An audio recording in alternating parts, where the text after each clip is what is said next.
नमस्कार, himachalavhi.com का radio bulletin सुन रहे हैं आप। मैं हूं आपके साथ नेहा गुप्ता। इस बुलेटिन में हम बात करेंगे प्रदेश भर की तमाम बड़ी खबरों के बारे में, लेकिन सबसे पहले नजर डालेंगे सुर्खियों पर। कारगिल युद्ध पर कांग्रेस प्रत्याशी प्रतिभा सिंह ने दिया विवादित बयान। बोली, ये कोई बड़ा युद्ध नहीं था। जयराम ठाकुर ने किया अर्की में चुनाव प्रचार। बोले, रतन सिंह पाल को विधानसभा भेजना आपके जिम्मे, विकास मेरे जिम्मे। फतेहपुर में बोले कन्हैया कुमार, रेल और जहाज बेचे जा रहे हैं तो रेल मंत्री क्या करेगा। अरुण धूमल बोले, फॉर्म में है खिलाड़ी, भारत T20 विश्व कप का प्रबल दावेदार।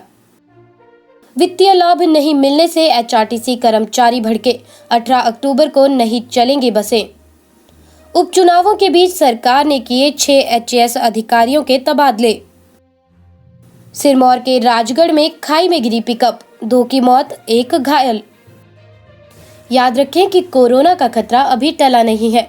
हमारा आप सभी से आग्रह है कि एहतियात बरतें और सुरक्षा के 3 उपायों का पालन करें। मास्क पहने, सोशल डिस्टेंसिंग का पालन करें और समय समय पर अपने हाथ साबुन और पानी से धोते रहें। देश भर में कोविड टीकाकरण अभियान चलाया जा रहा है। अपनी बारी आने पर कोरोना का टीका अवश्य लगवाएं। अब समाचार विस्तार से। आपके स्वास्थ्य का प्रहरी श्री बालाजी हॉस्पिटल, कांगड़ा, हिमाचल। चुनावों की सरगर्मियों के बीच कांग्रेस प्रत्याशी प्रतिभा सिंह ने कारगिल युद्ध पर विवादित बयान दिया है।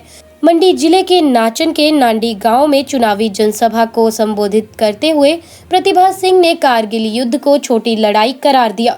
प्रतिभा सिंह ने कहा कि बीजेपी ने अपना टिकट एक पूर्व फौजी को दिया है क्योंकि उन्होंने कारगिल युद्ध में भाग लिया था, लेकिन कारगिल युद्ध कोई बड़ा युद्ध नहीं था, सिर्फ अपनी धरती से ही पाकिस्तानियों को खदेड़ना था।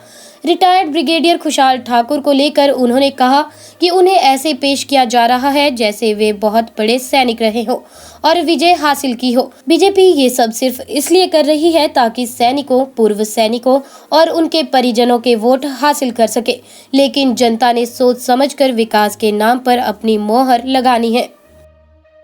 सीएम जयराम ठाकुर ने अर्की विधानसभा क्षेत्र के सौर में बीजेपी प्रत्याशी रतन सिंह पाल के लिए जनसभा को संबोधित किया।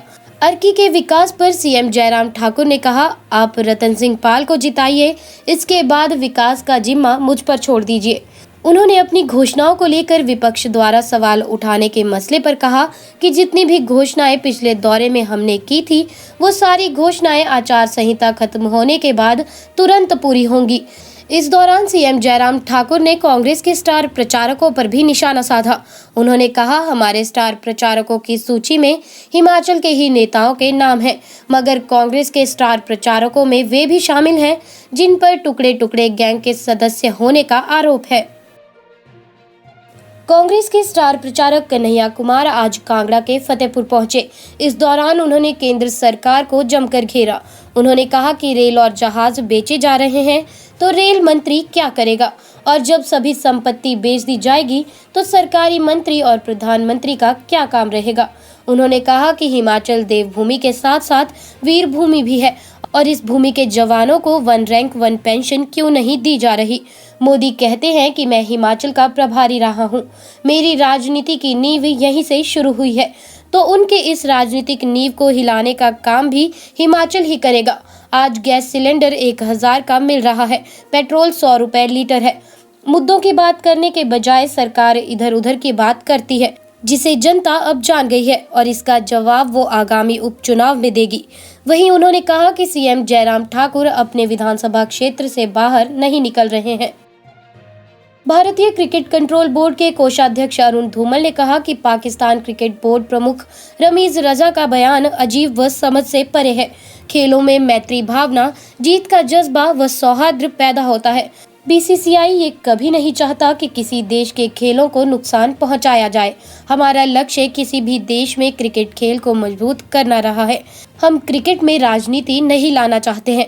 अरुण धूमल सोमवार को पोंटा में महिला क्रिकेट अकेडमी के शुभारंभ करने के बाद पत्रकारों से बातचीत कर रहे थे।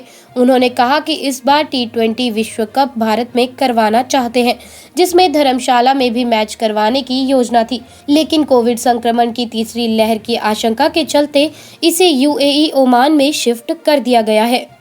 शेष समाचार ब्रेक के बाद। आपके स्वास्थ्य का प्रहरी श्री बालाजी हॉस्पिटल कांगड़ा हिमाचल। वित्तीय लाभ नहीं मिलने से पथ परिवहन निगम के कर्मचारियों ने मोर्चा खोल दिया है। 18 अक्टूबर को प्रदेश भर में एचआरटीसी बसों के पहिए जाम रहेंगे। सोमवार को निगम के कर्मचारियों ने प्रबंधन के खिलाफ नारेबाजी की। ये प्रदर्शन हर यूनिट में 17 अक्टूबर तक चलेंगे। 18 अक्टूबर को कर्मचारी बसें नहीं चलेंगी। परिवहन निगम कर्मचारी संयुक्त समन्वय समिति के सचिव राजेंद्र ठाकुर ने बताया कि अक्टूबर का आधा महीना निकलने वाला है। अभी तक कर्मचारियों को तनख्वाह नहीं मिली है।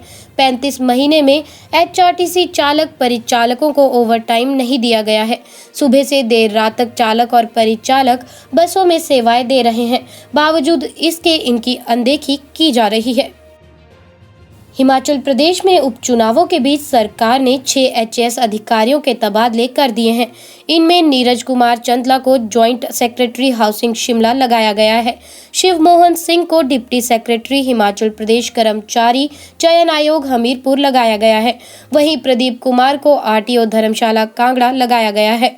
विश्व मोहन देव को sub divisional officer civil Dodra Kwar Shimla लगाया गया है। धर्मपाल को जॉइंट डायरेक्टर आईटी हिमाचल लगाया गया है। आखिर में देवराज भाटिया को assistant commissioner to deputy commissioner Mandi लगाया गया है।